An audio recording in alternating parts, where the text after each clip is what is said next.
Hola, ¿qué tal? Buenos días. Hoy es 15 de diciembre del 2025. Vamos a presentar nuestra sesión de cada lunes clínico neuropatológica en nuestro hospital. El día de hoy va a participar la doctora Nelmi Lourdes Pérez Elizondo, residente de cuarto año de neurocirugía de nuestro hospital, Hospital de Especialidades Centro Médico Nacional Siglo XXI, y el doctor Cristian Flores Ruiz, residente de cuarto año de neurocirugía del mismo hospital, y un servidor Marco Rodríguez, neuropatólogo. Estos son la agenda que tenemos prevista. Le vamos a platicar sobre los datos clínicos y radiológicos, los hallazgos en neuropatología. Vamos a hacer algunos comentarios con respecto al diagnóstico. La doctora Nelmi nos platicará sobre el diagnóstico y finalmente el doctor Cristian nos platicará sobre particularidades del caso. Empezamos con los datos clínicos y radiológicos por la doctora Nelmi Lourdes Pérez Elizondo. Hola, buenos días. Vamos a empezar con los datos clínicos y radiológicos de la paciente. Tenemos una mujer de 45 años de edad sin antecedentes de importancia para el padecimiento actual. Ella inició su padecimiento actual desde marzo del 2022 con dolor tipo radicular de intensidad 8 de 10, de localización axial, de predominio en la región de la cadera, y refiere que una semana después de este inicio del dolor presenta irradiación hacia el miembro pélvico izquierdo, digo derecho, perdón. En mayo del 2022, presenta aparente mejoría súbita con resolución completa del cuadro. Sin embargo, un mes después refiere que recidiva esta clínica del dolor en miembro pélvico derecho, y además se le agrega progresión hacia miembro pélvico izquierdo. En julio del 2022 acude pues a valoración y se le realiza una cirugía, una laminectomía. Al momento del interrogatorio, nosotros se refiere que desconoce el diagnóstico prequirúrgico, pero que después de este procedimiento presenta disminución de la fuerza en ambos miembros pélvicos.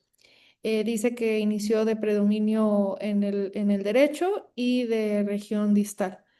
Después, en agosto del 2024, presenta nuevamente, pues paresia progresiva hasta que condiciona la incapacidad para deambular.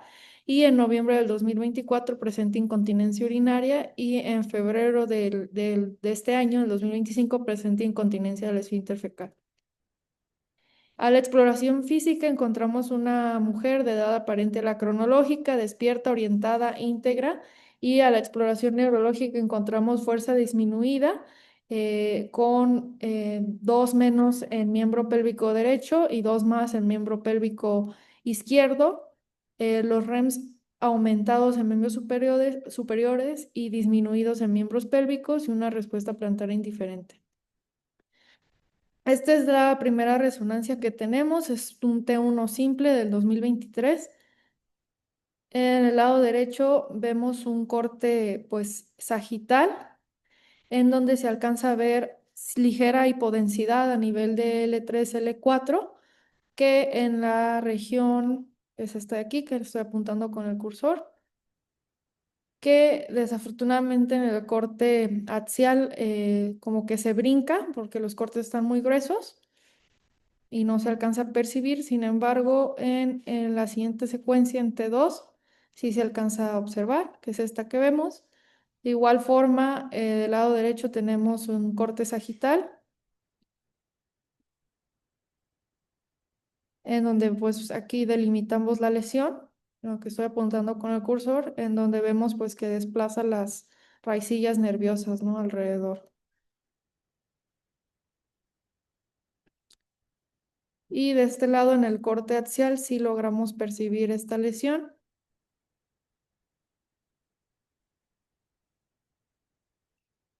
justo aquí, en donde también se alcanza a delimitar y haciendo como este desplazamiento de las raíces. Tenemos una secuencia STIR, que esta secuencia pues nos ayuda a suprimir la grasa y a delimitar un poquito mejor la lesión, que de igual forma pues se ve de manera pues delimitada o clara en el corte sagital, así como en el corte axial.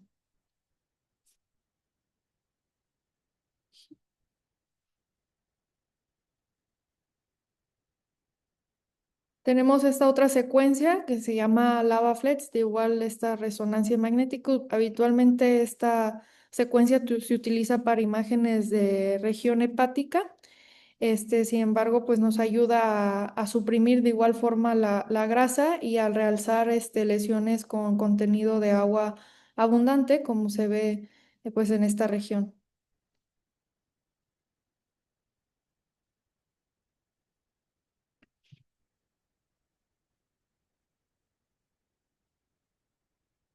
Y como parte del abordaje diagnóstico, a esta paciente también se le realizó una angiotomografía. Aquí nada más tenemos este corte axial que aparente a nuestra percepción, justo aquí inicia como una maraña de vasos o un aumento de la vascularidad, justo aquí.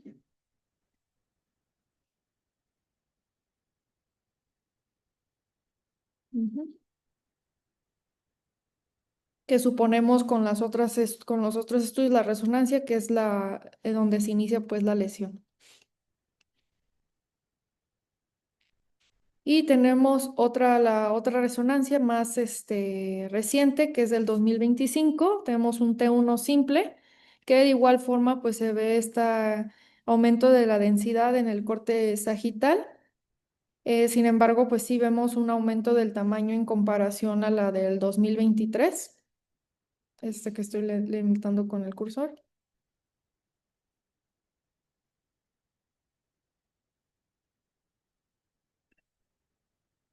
Y en el T2 de igual forma pues se ve esta lesión en el corte sagital, corte axial, que aquí vemos que estaba pues más infiltrado, más grande la lesión que previamente veíamos un poco más delimitada.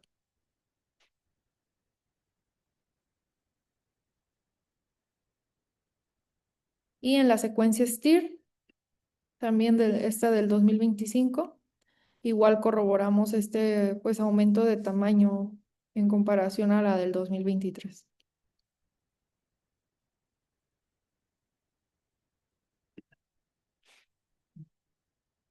En noviembre del 2025 se le hizo un abordaje lumbar posterior con laminectomía L3 y emilemagnetomía L4 con resección de la lesión y plastía dural de multicapa. Dentro de los hallazgos que reportaron, encontraron una neoplasia intradural extramedular con mal plano de disección adherida a varias raíces con una dimensión aproximada de 5.5 por 1.8 centímetros de coloración violácea con varios vasos de drenaje y de alimentación. Refieren que se realiza resección subtotal con mínimo remanente de ambos polos.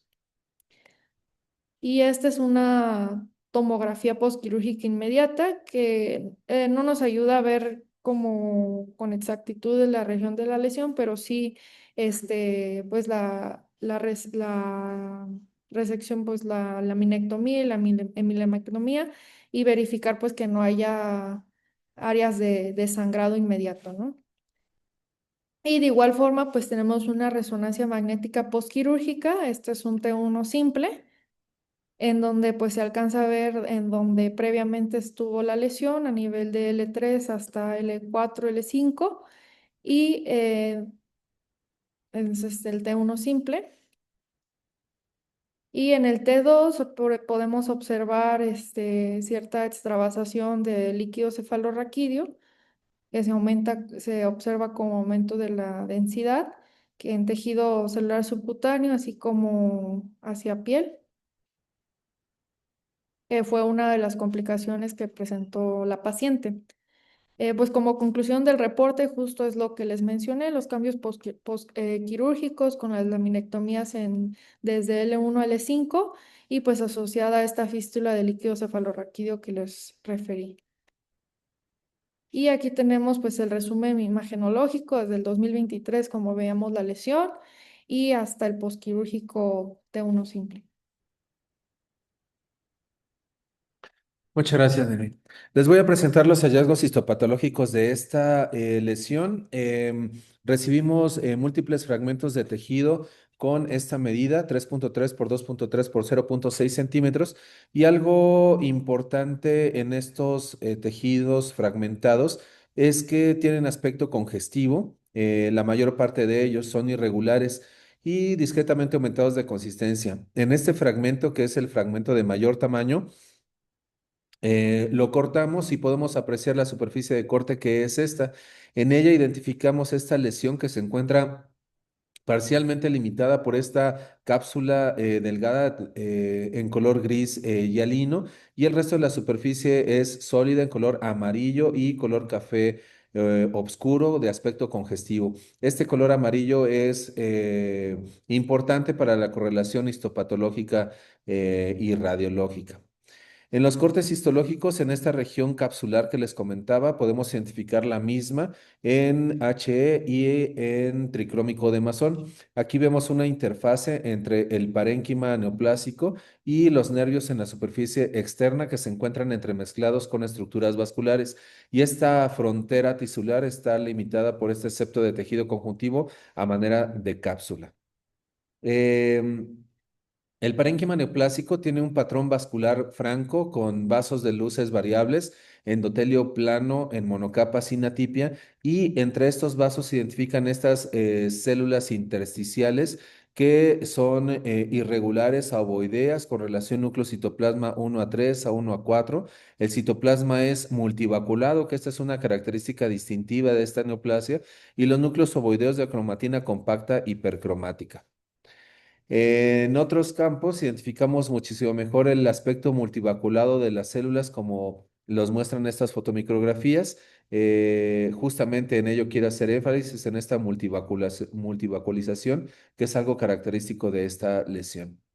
En otros campos, además de estas características, identificamos en donde señalan las flechas pseudoinclusiones que corresponden a estas invaginaciones intranucleares del citoplasma. Nuevamente hago énfasis en la multivacuolización. En estos campos muestra un patrón un tanto diferente, con un patrón vascular de vasos ampliamente dilatados, sin eritrocitos, que recuerda un poco el patrón vascular que vemos en el tumor fibroso solitario. Entre estos vasos, en esta región donde señalan las flechas, se identifican estos cuerpos eosinófilos que no es tan común encontrarlo en esta neoplasia, pero lo identificamos. En otras áreas, las células se encontraban inmersas en una matriz eosinófila pálida a hialina, y las células tenían un aspecto epitelial o epitelioide con citoplasma amplio, núcleos algunos excéntricos, pero se podrían identificar todavía las vacuolas que habíamos comentado. En estos campos, las células tienen un aspecto epitelioide. En otras regiones identificamos focalmente vasos con formación de trombos y áreas de necrosis y hemorragia en esta localización, pero eran focales, no era lo que predominaba. En esta parte, en la parte externa de la lesión, como ya nos mostró la doctora Nelmi, la lesión tenía áreas vascularizadas de manera importante, y estos en la superficie externa del tumor. Aquí identificamos algunos nervios de la cauda equina, y entre ellos estos vasos que inclusive están ampliamente dilatados, ectásicos, y que tienen un aspecto un tanto semejante al angioma cavernoso, por ejemplo, o inclusive hasta alguna malformación arteriovenosa. Pero bueno, estos son vasos nutricios en la superficie externa de la lesión neoplásica, y esto es algo muy importante porque quirúrgicamente seguramente era complejo para disecar estos nervios del componente vascular y del parénquima neoplásico. Estos vasos son muchísimo mejor evidentes con el tricrómico de Masón, en donde vemos las paredes vasculares que alternan con estos nervios de la cauda equina. En esta fotomicrografía particularmente es la zona de transición entre el parénquima neoplásico en esta región, el septo o la cápsula, y los nervios con los vasos comentados. En esta fotomicrografía, en esta composición, podemos identificar justamente esa interfase, septo, nervios, parénquima, tanto en hematoxilina y eosina, como con inmunohistoquímica con PS100, CD34 y CD56. Continuando con la inmunistoquímica, podemos observar la inmunomarcación en vasos para CD34 y esto nos permite identificar lo heterogéneo que era la relación vasos-células neoplásicas. Aquí vemos una gran cantidad de vasos sanguíneos y aquí vemos una gran cantidad de células neoplásicas con disminución del componente vascular y con un espectro entre ambos extremos. Aquí se ve mejor la inmunomarcación para CD34 en las áreas de mayor vascularidad. La bimentina resalta el componente multivaculado. Vemos la inmunomarcación en el citoplasma de las células neoplásicas, pero resalta muy bien el componente vaculado, multivaculado de las células. Y en el resto de los campos identificamos muy bien la inmunomarcación para bimentina. Esta neoplasia también es positiva para CD56, es positiva para D240. Es positiva para PS100, sin embargo, el S100 era positivo tanto en el núcleo como en el citoplasma, como usualmente marca el S100, solamente en algunas regiones y en algunas otras, como en esta fotomicrografía, se observa la inmunomarcación en el citoplasma, pero no en el núcleo. Aquí vemos esta célula que sí marca en el núcleo y en el citoplasma, entonces no era totalitaria esta inmunomarcación, pero podríamos decir que era positiva, al menos focal. Y el anticuerpo, pues, diagnóstico para esta neoplasia es la inmunomarcación para inhibina alfa, como lo vemos en estas células con inmunomarcación en el citoplasma, que también hace evidente de manera indirecta las multivacuolas. Y algo importante a propósito de los criterios, como lo cita la OMS, esta neoplasia debe ser positiva para alfa inhibina, al menos de manera focal, justo como fue este caso, que era así en algunos pequeños focos a lo largo del parénquima neoplásico. El KI67 tuvo inmunomarcación muy baja, con un porcentaje menor a 5%, ya evaluándolo en todo el corte histológico. Y algunos otros marcadores fueron negativos, como la proteína C glial fibrilar, el antígeno de membrana epitelial, las citoqueratinas, el cóctel de citoqueratinas fueron negativos también. Entonces, integrando el diagnóstico, recordando toda la información que hemos presentado, se trata de una mujer de 45 años que presenta dolor radicular en extremidades inferiores, paresia progresiva, incontinencia urinaria y fecal ya en la etapa próxima a la segunda cirugía, que ya fue de resección del tumor, con 3 años de evolución. La neoplasia es en la región del cono medular, en la región del filum terminal. Vale la pena recordar cómo en el T1 simple hay discreto aumento de la intensidad y esto, pues recordemos que puede estar asociado al componente hemorrágico de la lesión o inclusive a la cantidad de sangre que contenía. En el T2 se ve mejor lo circunscrito de la lesión y la mejor secuencia para ver lo circunscrito de esta lesión es en el Avaflex que nos comentó la doctora Nelmi.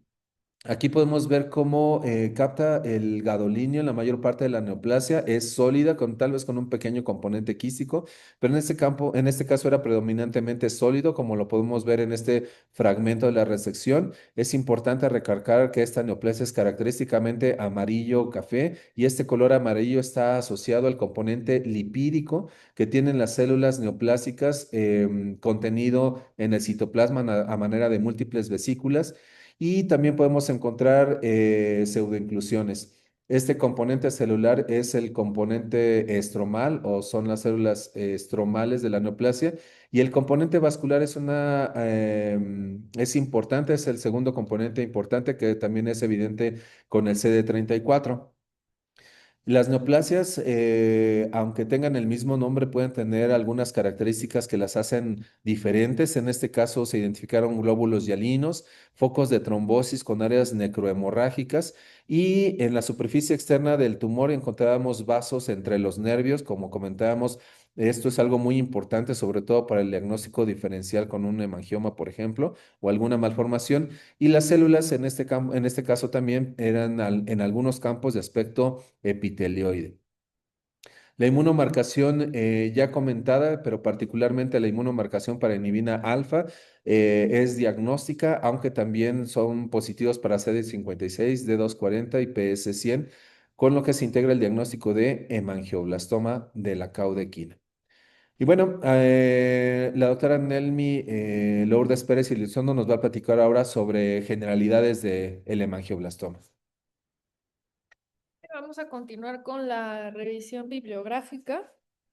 Como generalidades, pues vamos a empezar a clasificarlo. Es un tumor altamente vascularizado que va a contener células estromales neoplásicas que habitualmente van a estar caracterizadas con un citoplasma claro y vacuolado, y que la característica inmunohistoquímica principal pues es la positividad a la inhibina. Dentro de los hallazgos moleculares, vamos a tener que la alteración del gen VHL también va a estar muy relacionado con este tipo de tumores y con la relación habitual con el síndrome von Hippel-Lindau. Y pues es un grado uno, es clasificado como un grado uno de la OMS. Dentro de la epidemiología van a representar menos del 2% de los tumores del sistema nervioso central, con una incidencia anual de 0.1 caso por 100.000 habitantes, y va a ser más positivo pues en adultos, o más con la mayor frecuencia en adultos, ¿no? Más que en niños, aunque no son la excepción. Y habitualmente los tumores que sí están relacionados a von Hippel-Lindau se van a presentar a una edad más temprana que los que se presentan como esporádicos. La presentación sintomática habitual va a ser de los 18 a los 30 años de edad. Y tenemos dentro de los criterios de la OMS, pues criterios esenciales y deseables. Dentro de los criterios esenciales, pues principalmente que sea este tumor compuesto por las células estromales lipídicas grandes neoplásicas, multivaculadas, con núcleo que habitualmente o ocasionalmente va a estar caracterizado como hipercromático y con una red capilar abundante. Ese es el principal. Y además que tenga células estromales con positividad a la inhibina, que sea al menos focal, o que tenga pérdida o inactivación del gen VHL, o que el paciente ya se conozca con el síndrome de von Hippel-Lindau. Y pues dentro de los deseables, o en pacientes que tengan pues ya el diagnóstico von Hippel-Lindau, que tengan ausencia de marcadores característicos de carcinoma de células claras. Ahondando un poco más al síndrome de von Hippel-Lindau, este también es de frecuencia pues rara, 1 en 31.000 pacientes. Es de herencia autosómica dominante y habitualmente se caracteriza por una neoplasia multisistémica. Dentro de las neoplasias que caracterizan este síndrome son los hemangioblastomas de retina, de cerebelo, de columna. Habitualmente en columna se presentan en columna cervical o torácica. Además de estas neoplasias, también se van a presentar carcinomas de células claras renales, fiocromocitomas y el tumor del saco endolinfático. Dentro de la patogénesis, pues es el gen VHL el que está suprimido, alterado, y se va a encontrar en el cromosoma 3p25. Dentro de esta tabla se las puse porque dentro de las asociaciones de von Hippel-Lindau, de los hemangioblastomas, el más frecuente pues es el que se localiza en el cerebelo. Sin embargo, también en segundo grado de frecuencia está la retina, y ya más raro pues en la columna, que puede ser del 10 al 50%. Tenemos ciertos criterios diagnósticos que básicamente pues la presencia de estas neoplasias que ya les mencioné. Como principal, pues sí que tenga más de 12 hemangiomas, ya sea en retina o en cerebelo o en columna. Ya regresando pues a características del hemangioblastoma, este en sí también es más frecuente en cerebelo. Cuando son esporádicos y múltiples sí pueden presentarse en otras áreas como lo es la médula, la retina o incluso en nervios periféricos, y también se pueden presentar fuera del sistema nervioso central como en tejidos blandos, hepáticos, páncreas, etc. Dentro de la clínica, habitualmente los hemangioblastomas producen eritropoyetina, por lo cual van a ocasionar policitemia secundaria en los pacientes, y el resto de los síntomas van a estar dados por el efecto de masa que forman o que realizan estos tumores. Característicamente, pues como se vio en la paciente que presentamos, fue un tumor espinal y ahí lo característico es pues que ocasione dolor, hiperestesias, alteraciones sensitivas o motoras y así como la incontinencia. Los que están en cervicales, refería que habitualmente también presentan siringomielia, que también puede dar cierta sintomatología asociada, como se mencionó. Dentro de los estudios de gabinete vamos a encontrar pues nódulos con contraste asociados a estructuras quísticas. En el cerebelo, como ya sabemos, pues habitualmente se va a encontrar esta región quística con el nódulo mural. Sin embargo, en regiones como en la columna, pues van a ser un poco diferentes. Pueden tener también un componente sólido que habitualmente va a estar a la periferia. Y lo más característico es que se van a formar estos vacíos de flujo dentro del nódulo debido pues al agrandamiento de los vasos de nutrición y de drenaje que crean estas lesiones.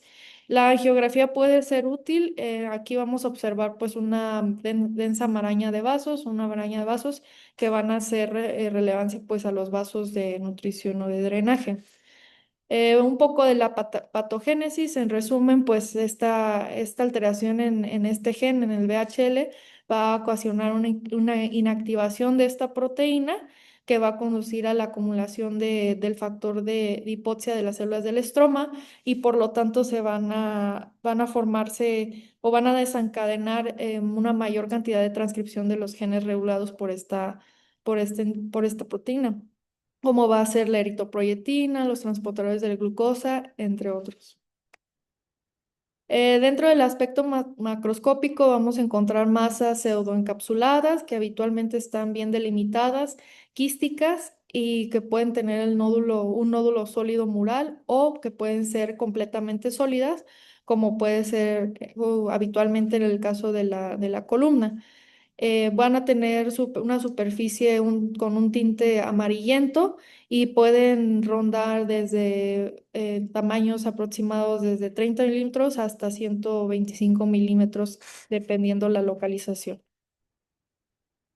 Dentro de los componentes principales de la histopatología, como ya mencionamos, vamos a encontrar estas células estromales neoplásicas que se van a caracterizar por que varían con núcleos de tamaño variable, atípicos, hipercromáticos y con abundantes células vasculares reactivas. Un rasgo morfológico característico de esta neoplasia es que va a tener, la célula estromal va a tener numerosas vacuolas lipídicas, que es lo que lo caracteriza. Además de esto, pues estas células van a expresar ahora sí que lo inmunohistoquímico característico, que es la positividad de inhibina, y nos podemos apoyar de otros marcadores como la Bragg-Curie, que esta nos va a ayudar a diferenciar esta neoplasia con el carcinoma renal de células claras metastásico, y pues tenemos otro apoyo inmunohistoquímico, como puede ser el NSA, el S100, la coporina 1, la proteína ácida fibrilar o el EGFR, que de igual forma pueden estar positivos, pero tampoco es algo predominante. El pronóstico de estas neoplasias es excelente siempre y cuando se realice una resección completa. Se refería que habitualmente los déficits neurológicos permanentes no son frecuentes, sin embargo, pues varía mucho en la localización en donde se presenten y pueden recidivar si es que no se realiza una resección completa. Hay varias características que influyen en el pronóstico, como es la edad, el tamaño, el patrón de crecimiento, el tratamiento adecuado o no, así como la localización. Muchas gracias, Dani. Muy bien, bueno, pues ahora el doctor Cristian Flores Ruiz nos va a platicar sobre hemangioblastoma, pero en esta región tan particular que es la caudequina. Hola, buenos días. Vamos a dar inicio a la parte de revisión bibliográfica y de manera introductoria, pues vamos a hablar sobre la anatomía de la caudequina. Em, Este corresponde al haz de raíces nerviosas que se encuentra en la parte inferior de la columna vertebral. Su origen principalmente va a ser a partir de L1 y L2, que es el nivel donde termina la médula espinal, y las raíces van a descender desde esta región, dentro del canal espinal, van a pasar por las vértebras lumbares y sacras inferiores, salir por los agujeros intervertebrales correspondientes. Y aquí tenemos esta imagen en relación a una cola de caballo, en latín caudequina, que hace referencia a estas raíces nerviosas. Y dentro de la inervación de esas raíces, pues nos van a proporcionar el control motor de las extremidades inferiores, así como de las sensibilidades de parte de la región del abdomen, de la región umbilical hacia abajo, así como toda la región de los esfínteres, órganos intraabdominales y órganos de reproducción sexual. Y bueno, antes de hablar sobre el hemangioblastoma de caudequina, vamos a dar una introducción respecto a los tumores en la caudequina. Este es un artículo en el cual se realizó un análisis SER, en el que se habla sobre la supervivencia, la epidemiología y los resultados finales de varios tipos de tumores en la caudequina. Y aquí a destacar de 293 pacientes o tumores que se integraron en este estudio, 4 corresponden a hemangioblastomas. Podemos ver que en frecuencia los primeros lugares los tuvieron el neurilemomoma, que es de los tumores, aquí 93 casos tuvo, y el ependimoma tuvo 62 casos. Y el hemangioblastoma nuevamente solamente presentaron 4 casos. De todos estos, vemos que clasificaron en 3 columnas: benignos, en borde de malignidad y malignos. Aquí encontramos 4,8% que corresponde con los 4 casos de estos 293 que corresponden a mangioblastoma. Y vamos a pasar a hablar sobre la revisión del hemangioblastoma de caudequina. Aquí encontramos estos 2 artículos. El más actual es el que viene aquí en un inicio, que es un hemangioblastoma de caudequina esporádico. Es reporte de un caso y una revisión breve de la literatura. Es de un grupo italiano. Y aquí encontramos otro caso de igual un reporte de caso y una revisión de la literatura de un grupo japonés. Este es del 2022 y el grupo italiano es del 2023. Y a manera de introducción, pues los tumores del cordón espinal representan el 15% de los tumores del sistema nervioso central, y de estos el 10% se encuentran localizados en la caudequina. Los tumores primarios de esta región van a corresponder, como vimos en el artículo previo, principalmente ependimomas y schwannomas. Más raros serían neurofibromas y meningiomas, y en nuestro tema el hemangioblastoma. Y los hemangioblastomas, hablando de su presentación a nivel de médula espinal, pues van a corresponder el 1,6 al 2,1% de todos los tumores espinales. Y su prevalencia asociada a von Hippel-Lindau es del 88% y de manera esporádica un 20%. Las principales localizaciones van a corresponder en 75% a lesiones intradurales, intramedulares a nivel torácico. Un 20% van a tener un comportamiento intradural, extramedular en la región cérvico-torácica, y hasta un 15% van a ser lesiones intra-extramedulares. Actualmente solo se han descrito 23 casos de hemangioblastomas extramedulares en región de caudequina que no han estado asociados a von Hippel-Lindau. Estos hemangioblastomas corresponden a lesiones intradurales extramedulares. Esta es una tabla en la cual se representan los 23 casos actualmente diagnosticados, en el cual vemos que el primer artículo, el primer reporte fue desde el año 1978, y vemos los grupos de edad, así como el género, y vemos que el género más afectado es el género masculino. También los niveles espinales afectados, en el caso de nuestra paciente, corresponde a un nivel L3, L4. El origen del tumor, aquí representan la caudequina y el filum terminal. El filum terminal es parte de la caudequina. Y los síntomas prequirúrgicos, de los cuales muchos tenían alteraciones sensitivas, alteración de la función de los esfínteres y alteraciones motoras. Así como si se logró resecar el tumor de manera completa, y los resultados posquirúrgicos, que en este caso podemos encontrar que algunos pacientes tuvieron mejoría en las alteraciones sensitivas, algunos otros en las alteraciones motoras, otros no tuvieron mejoría de la sintomatología. y se estima que hay un retraso en el diagnóstico que puede ser desde el 3,5 años desde el inicio de los síntomas.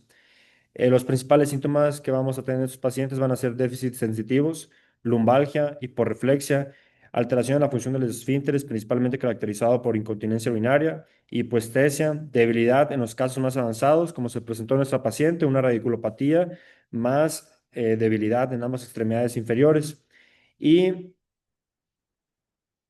dentro del abordaje diagnóstico, la resonancia magnética pues es muy útil para nosotros debido a la caracterización de las lesiones tumorales, así como de la adecuada visualización de las raíces nerviosas. En el caso del hemangioblastoma, en la secuencia T1 simple, podemos encontrar un nódulo hiperintenso, como se ve en esta imagen, que es un nódulo muy definido, hiperintenso. En el caso de nuestra paciente no tenía esta característica. Este es de acuerdo a uno de los casos de los pacientes que se reportaron en esta tabla de esta serie. Y en el T2 podemos ver una lesión también hipointensa. Cuando son intramedulares se puede ver edema y Syrinx asociado. Y la ventaja de la secuencia T2 es que nos va a ayudar a delimitar también el aporte vascular de estas lesiones, que normalmente tienen una característica serpenteante a nivel supra e infra lesional. Y el T1 contrastado, pues realmente vamos a ver un reforzamiento ávido, intenso, homogéneo, posterior a la infusión del gadolinio, así como aquí también vamos a poder delimitar de manera adecuada el aporte vascular supra e infra lesional. Dentro de los diagnósticos diferenciales, hablando de los tumores, pues podemos encontrar el ependimoma, neurofibromas, meningiomas, schwannomas, pero en el caso particular de nuestro paciente cabe destacar las malformaciones vasculares. Esto debido a que durante el procedimiento quirúrgico se realiza una laminectomía a un nivel superior del sitio donde se encontraba la lesión y hay evidencia de que en ese momento solamente se evidencian vasos tortuosos. Entonces, al no evidenciarse esa lesión a ese nivel, se considera la posibilidad de que se trate de una malformación vascular por ese hallazgo de vasos tortuosos y también el hallazgo en la resonancia magnética de vasos supra e infra lesionales. Em, Dentro de los principales diagnósticos diferenciales de malformación vascular, pues encontramos las MAPS espinal, la fístula dural arteriovenosa y el hemangioma cavernoso. Todas estas tienen sus características desde el punto de vista en imagen por resonancia magnética. Sin duda alguna, las MAPS espinal pues, se van a caracterizar por tener un nódulo y una compleja red vascular, así como pueden haber casos en los que se presente hemorragia, que es una de las características de las MAPS, o sea, la sintomatología. Y en el caso de las fístulas durales arteriovenosas, pues realmente no se identifica una lesión en el canal espinal, una lesión sólida. En este caso solamente se evidencian, pues, por así decirlo, marañas vasculares en las cuales vamos a ver distintos calibres a lo que responde a las alteraciones arteriales y venosas. Y en el hemangioma cavernoso, en este caso esta imagen lo representa, pues podemos ver que es una lesión muy circunscrita, que realmente son lesiones de bajo flujo vascular, en la cual no vemos realmente ese aporte o esas características serpenteantes de vasos supra e infra lesionales. En este caso podemos ver en algunas secuencias de la resonancia magnética, podemos encontrar las hallazgos de palomitas en maíz, que se pueden ver también en lesiones a nivel intracraneal, supra e infratentoriales. Y a manera de resumen, en este caso, bueno, tenemos una fístula dural, que podemos ver aquí el vaso, cómo abarca distintos niveles del canal vertebral. Y a manera de resumen, encontramos esto. El hemangioblastoma se va a caracterizar por ser una masa, una lesión realmente en la mayoría de los casos circunscrita, que va a presentar un realce muy intenso y que va a tener vasos peritumorales. La fístula dural arteriovenosa, no, en esta no se va a encontrar alguna masa. Puede haber edema longitudinal si se encuentra en relación a la médula espinal y van a haber venas perimedulares dilatadas. En el caso de la MAP, vamos a encontrar un nido bien identificado con una red vascular compleja en la cual podemos encontrar una hemorragia reciente y en la cual también el estudio de angiografía va a ser muy importante para la determinación de la anatomía en las MAPS. Y pues el cavernoma corresponde a una lesión de bajo flujo, en la cual vamos a encontrar hemosiderina, las imágenes en palomitas de maíz y sin señales de ausencia grandes.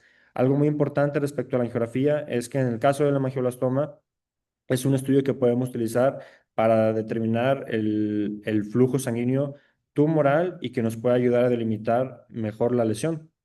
Este es un ejemplo del artículo de la serie japonés en el cual podemos ver un T1 simple, el T2 y una secuencia STIR. Empezando por la figura A, en este caso vemos que aquí no se ve una lesión tan delimitada en el T1 simple. Sin embargo, en el T2 podemos encontrar una lesión delimitada a nivel de L3, L4, que tiene un flujo vascular supra e infralesional muy característico y que al utilizar la secuencia STIR en la cual hay una supresión grasa, podemos identificar aún mejor esa delimitación de la lesión, ¿sí? Que aquí vemos una imagen hiperintensa. Y este grupo utilizó la angiografía justamente para delimitar mejor el aporte vascular de la lesión. Aquí podemos ver que esta lesión tenía un aporte vascular que provenía de las arterias intercostales de la 9 y de la 10 y podemos ver aquí cómo se pinta esta lesión claramente. Y en angiotomografía también podemos evidenciar esa red vascular supra e infralesional al tumor y cómo se muestra una imagen hiperdensa en relación al tejido óseo. Dentro del pronóstico, tenemos que la tasa de recuperación de los pacientes suele ser hasta del 96% cuando estos pacientes tienen un diagnóstico temprano. Sin embargo, cuando el diagnóstico es tardío, como se menciona en esta bibliografía de que puede ser hasta 3,5 años, la sintomatología o la recuperación va a ser variable debido a que esto es un proceso de inflamación que va a causar una cicatriz en las raíces nerviosas y que esto se puede traducir en una pobre recuperación de la respuesta neurológica, motora y sensitiva. Y la mayor tasa de recurrencia de estas lesiones van a ser aquellas que se encuentran asociadas a enfermedad de von Hippel-Lindau. Hasta un tercio de estos pacientes van a desarrollar nuevas lesiones en un periodo de 2 años. Otra característica importante en los hallazgos de imagen en pacientes con von Hippel-Lindau es que esos pacientes no suelen tener lesiones aisladas, suelen tener lesiones múltiples a nivel de todo el conducto cervical y pues la presencia de estas lesiones o la prevalencia de magioblastomas a nivel espinal en pacientes con von Hippel-Lindau pues es elevada, hasta un 88% de los pacientes pueden presentar estas lesiones. Y dentro del tratamiento con radioterapia, pues esta puede ofrecer un control tumoral que puede ir hasta un 90%, hasta por 4 años, en el caso de aquellos pacientes en los que no se pueda lograr una resección completa de la lesión. Y a manera de conclusión, pues hay que tener en cuenta este diagnóstico. Es un diagnóstico que no es frecuente, sin embargo, ya vimos que la serie de tumores de caudequina pues no es tan grande, son 293 casos. Y al tratarse de un tumor grado 1 de la OMS, pues debemos considerar la resección completa siempre que se pueda y sobre todo debido a la recurrencia. Si la resección es incompleta, hay un alto porcentaje de recurrencia en estos pacientes. Y otra de las características importantes que se mencionan en estos artículos es la embolización prequirúrgica. Esta se puede ofrecer a través de la arteria espinal anterior. Va a permitir un campo quirúrgico vascular, logrando una resección completa. Sin embargo, la recomendación de resección en estos casos es que sea una resección en bloque. Pero si se puede hacer uso de este tipo de embolización prequirúrgica, puede ser muy útil para la resección completa de la lesión.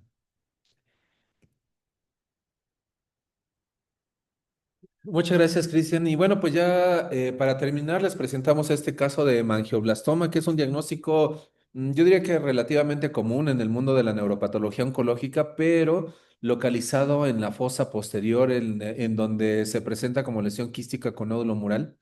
Una de las razones por la que quisimos compartírselos es la localización, en donde lo hace muy, muy especial ante lo inusual y sobre todo porque cuando vemos a los pacientes en consulta, creo que difícilmente pensamos en hemangioblastoma como nuestra primera opción y sobre todo por datos epidemiológicos que ya nos mostró el doctor Cristian, donde el schwannoma y el ependimoma mixopapilar son las neoplasias que se presentan con mayor frecuencia en esta localización.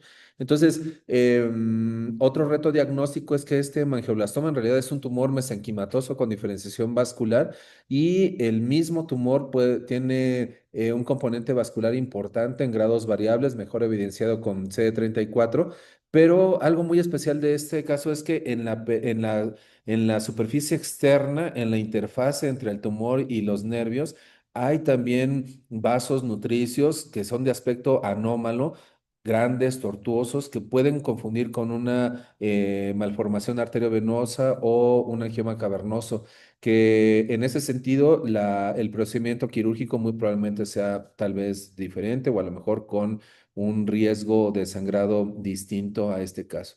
Desde el punto de vista histopatológico, recordemos que es una neoplasia con abundantes vasos y células estromales lipidizadas con múltiples vacuolas.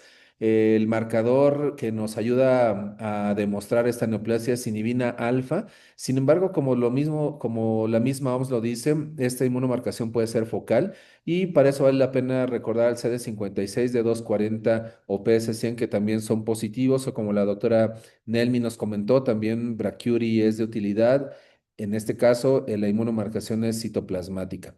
Em, este caso presentaba células epitelioides que hay que tomarlo en cuenta desde el punto de vista completamente morfológico, pensando en diagnósticos diferenciales. En este caso, la inmunomarcación para citocreatinas fue negativo.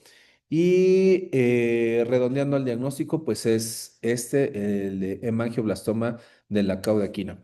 Nelmi, Cristian, muchísimas gracias. Y gracias a todos. Nos vemos el siguiente lunes.